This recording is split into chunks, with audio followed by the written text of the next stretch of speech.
Bienvenue sur Africa 24 dans cette nouvelle édition du QG Weekend. Voici les titres de l'actualité. Les querelles se poursuivent dans les hautes sphères du pouvoir somalien. Le président Mohamed Abdullahi Mohamed a décidé de suspendre les pouvoirs exécutifs de son premier ministre, Mohamed Hussein Roble. Depuis ces 10 derniers jours, les deux hommes s'affrontent au sujet de nomination et de limogeage au sein de l'appareil sécuritaire. Comment renforcer la compétitivité des PME camerounaises au sein de la zone de libre-échange continentale africaine? La question était au cœur des discussions lors d'une plateforme d'échange organisée à Douala le 16 septembre. Et puis J-2 avant l'ouverture du sommet sur l'investissement pour la santé en Afrique. Cette initiative est le fruit d'un partenariat entre la Commission économique pour l'Afrique et la Coalition africaine des entreprises pour la santé notamment. Les détails à suivre dans ce journal. Mais tout d'abord, il avait 84 ans. L'ancien président algérien Abdelaziz Bouteflika est décédé ce vendredi 17 septembre à son lieu de résidence. Une information divulguée par la télévision nationale qui cite un communiqué de la présidence de la République. Élu pour la première fois en 1999, l'ancien chef de l'État déchu a passé 20 ans à la tête du pays. Mais en avril 2019, celui qui voulait briguer un 5e mandat est contraint de démissionner. L'armée et le mouvement du Irak ont précipité sa chute. Depuis sa démission, l'ancien président Abdelaziz Bouteflika, qui avait été victime d'un accident vasculaire cérébral en 2013, ne donnait plus aucune nouvelle. En Somalie, les tensions s'enveniment entre le président Mohamed Abdullahi Mohamed et son premier ministre Mohamed Hussein Roble. Le chef de l'État a décidé ce 16 septembre de suspendre les pouvoirs exécutifs du chef du gouvernement, une mesure jugée illégale et sans fondement par le principal concerné. Plus de précisions avec Nathalie Mo. Les querelles au sommet de l'exécutif somalien s'intensifient. Ce 16 septembre 2021, nouvelle escalade dans les tensions entre le président de la République, Mohamed Abdullahi Mohamed, et son premier ministre, Mohamed Hussein Roble, dont il a finalement suspendu les pouvoirs exécutifs. Mohamed Hussein Roble, chef du gouvernement, ne pourra désormais plus nommer ou limoger des responsables gouvernementaux. Le Premier ministre a violé la constitution de transition, de sorte que ses pouvoirs exécutifs lui sont retirés, en particulier ses pouvoirs de destitution et de nomination des responsables, jusqu'à la fin des élections. La décision présidentielle vient s'ajouter à la bataille du pouvoir à la tête de la Somalie qui dure depuis avril 2021. À l'origine de la dispute, la prolongation du mandat du président somalien censé s'achever en février. Des observateurs continuent d'alerter sur le possible impact négatif de ces tensions sur le processus électoral en Somalie. La principale répercussion que cette décision peut avoir, c'est que chaque autorité somalienne, c'est-à-dire le président Abdullahi Mohamed dit Farmajo et le premier ministre Robles, sont en train de marquer chacun son territoire, de telle sorte que les personnes qui seront nommées ou pas auront une quelconque influence sur l'avenir politique de chaque autorité et notamment sur les résultats électoraux. Le 6 septembre 2021, le Premier ministre Mohamed Hussein Roble avait limogé le chef du renseignement somalien. Une décision inconstitutionnelle selon le chef de l'État. Depuis, les frictions ont divisé l'armée avec des groupes soutenant l'un et l'autre camp en contrôlant des postes de commandement dans la capitale somalienne, Mogadiscio. Dans l'actualité également, le décès de 5 personnes au Burkina Faso. Ils sont décédés dans la nuit du 16 au 17 septembre à la suite d'un éboulement qui s'est produit sur un site minier artisanal de la localité de Rolo, situé dans le département du même nom, dans la région du centre-nord. L'annonce a été faite par les autorités régionales dans un communiqué. Des recherches seraient actuellement en cours pour aider d'éventuels orpailleurs qui seraient restés coincés. Chaque année au Burkina Faso, les activités d'orpaillage sont suspendues de juin à octobre en raison de la saison des pluies. C'était une figure majeure de la vie politique gabonaise. L'ancien Premier ministre Casimir Oyemba est décédé ce 16 septembre des suites d'une forme sévère du coronavirus. Chef du gouvernement de 1990 à 1994 sous la présidence de l'ancien chef de l'État Omar Bongo Ondimba, Casimir Oyemba s'est éteint à l'âge de 79 ans. Roberto Bogbe. Les hommages fusent. En prime, un tweet du président de la République du Gabon pour saluer la mémoire de Casimir Oyemba, l'ancien premier ministre gabonais sous Omar Bongo, dont la disparition a été annoncée ce 16 septembre. L'économiste formé en France y est décédé à 79 ans. La cause, des complications dues au Covid-19 après son évacuation de Libreville à l'hôpital Paris-Saint-Joseph. Après la conférence nationale de 1990, Casimir Oyemba, à peine nommé Premier ministre, à la surprise de tout le monde, parce qu'il venait de la Banque des États de l'Afrique centrale en tant que gouverneur, les Gabonais ont découvert un homme, un technocrate, un Premier ministre qui maîtrisait tous les aspects économiques et qui était droit dans ses bottes devant les députés à l'Assemblée nationale parce qu'il comptait sur sa majorité. La nouvelle du décès de Casimir Oyemba a attristé le peuple gabonais dans sa majorité. D'un tempérament modéré, diront beaucoup de ses proches, et le verbe franc mais courtois, Casimir Oyemba avait envisagé de briguer la magistrature suprême en 2009, puis en 2016. Mais à chaque fois, il avait fini par se mettre en retrait.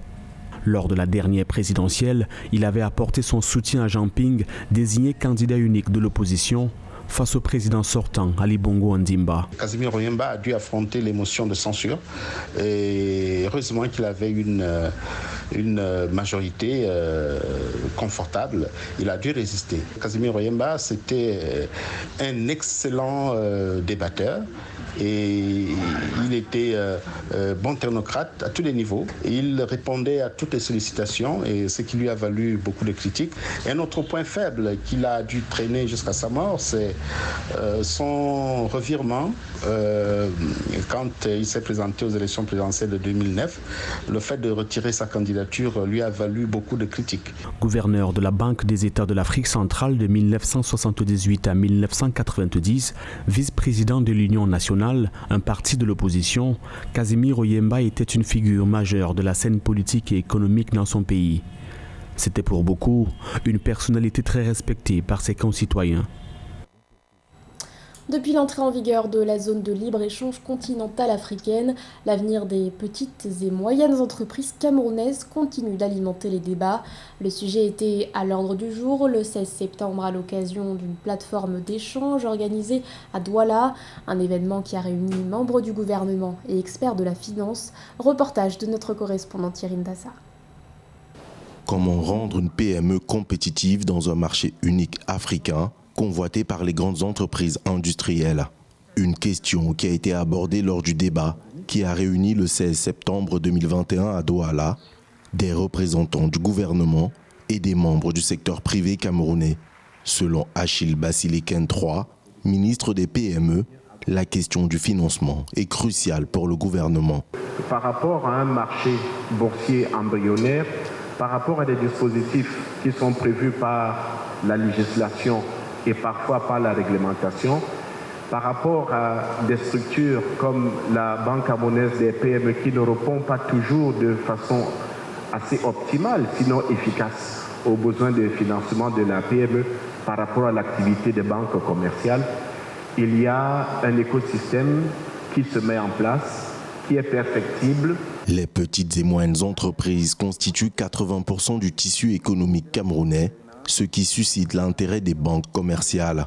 Intervenant dans la phase de financement mais aussi de gestion de l'entreprise, le secteur bancaire fait face cependant à des difficultés majeures dans sa relation avec ces petites entités. Most of them don't have bank accounts or don't have history of transaction.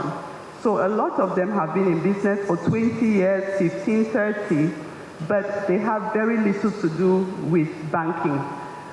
And when you're trying to decide if you want to support them financially, those are just basic elements that you need to be able to make that decision. Pour aller à la conquête du marché africain, les PME camerounaises devront faire preuve de compétitivité et d'innovation. Dominées en majorité par des entreprises commerciales, celles-ci, selon des observateurs, devront davantage s'investir dans la production et la transformation.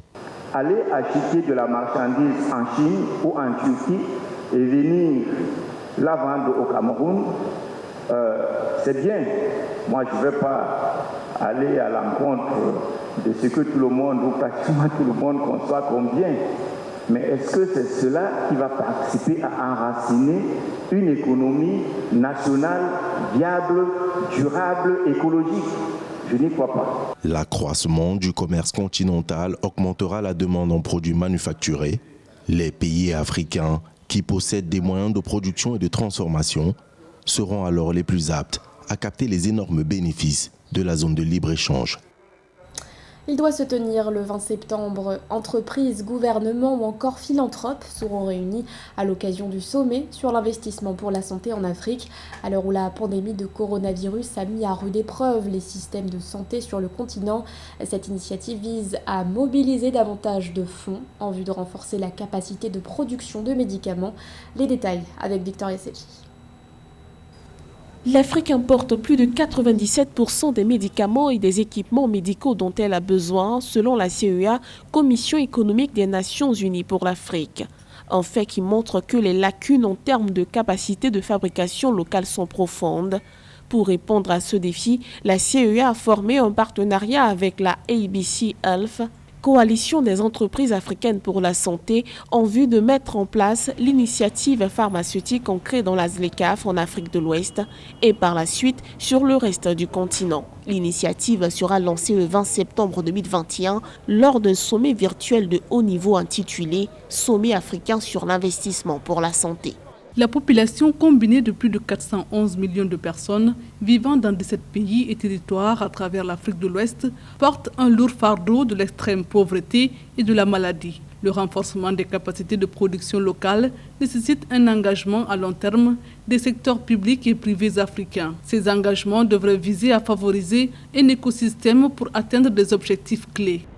L'objectif du sommet africain sur l'investissement est de créer un schéma directeur pour la production locale de médicaments et d'équipements médicaux en s'inspirant des leçons de l'initiative pharmaceutique mère.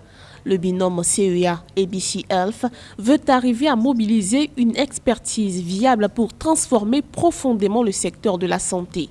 À cette rencontre, elle veut susciter auprès des chefs d'entreprise au niveau régional et mondial une prise de décision stratégique et de la détermination en vue de débloquer des investissements. Je pense que cela va être un premier point pour pouvoir mettre en place des politiques de financement et surtout appuyer les laboratoires quand on sait que malheureusement en Afrique, les laboratoires privés n'ont pas assez de fonds publics. Donc je pense que l'initiative de faire rencontrer ces acteurs est un premier pas qui va permettre non seulement de pouvoir faire rencontrer des experts, favoriser les interéchanges, mais peut-être aussi éventuellement pouvoir mettre en place des politiques de financement. Le sommet africain sur l'investissement pour la santé du 20 septembre se tiendra en marge de la 76e session de l'Assemblée générale des Nations unies. Il a lieu en pleine campagne vaccinale contre le Covid-19. D'après les données de l'Organisation mondiale de la santé, seuls 2 pays africains ont atteint l'objectif de 40%, soit le niveau le plus bas de toutes les régions du monde en termes de couverture vaccinale. Les centres africains de contrôle et de prévention des maladies travaillent d'arrache-pied en vue d'améliorer l'accès aux vaccins anti-Covid sur le continent.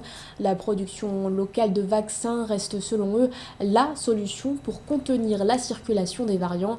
Pour l'heure, l'OMS estime que le continent va manquer de près de 500 millions de doses par rapport à l'objectif mondial des 40% de vaccinés d'ici la fin de l'année. Mildred Diembo. Le Centre africain de contrôle et de prévention des maladies et ses partenaires misent à nouveau sur l'accélération de l'accès aux vaccins anti-Covid-19 pour faire face aux nouveaux variants qui compliquent la lutte contre la pandémie en Afrique. Le nombre de pays africains qui connaissent une 3e et 4e vague du coronavirus ne cesse de croître. Une situation qui a fait l'objet de discussions lors d'une récente rencontre des parties prenantes à Genève.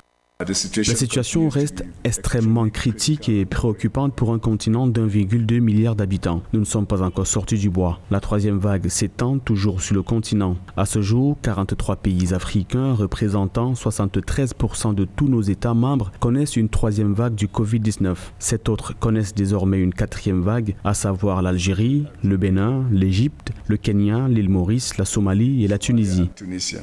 Pour limiter les effets des variants meurtriers, notamment alpha, bêta, gamma et delta, les institutions sanitaires veulent mettre en place des conditions pouvant favoriser la production locale des vaccins. Elles continuent de prôner une approche communautaire pour mieux maîtriser le virus. Des consultations sont prévues en effet au cours des prochains jours avec des entrepreneurs et la Banque africaine d'export-import Afreximbank.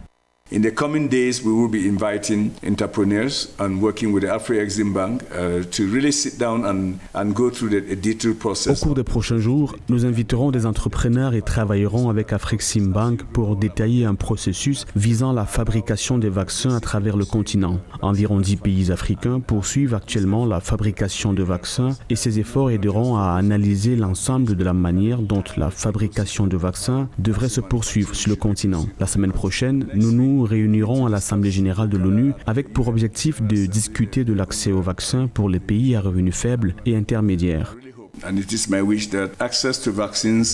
Les chiffres d'Africa CDC indiquent que le taux de positivité au Covid-19 continue de croître sur le continent, s'élevant à 11,6% à ce jour. Seulement 3,6% d'Africains ont été complètement vaccinés. Au 16 septembre 2021, l'Afrique a franchi la barre des 8 millions de cas d'infection pour 204 000 décès, soit un taux de mortalité globale de 4,4%.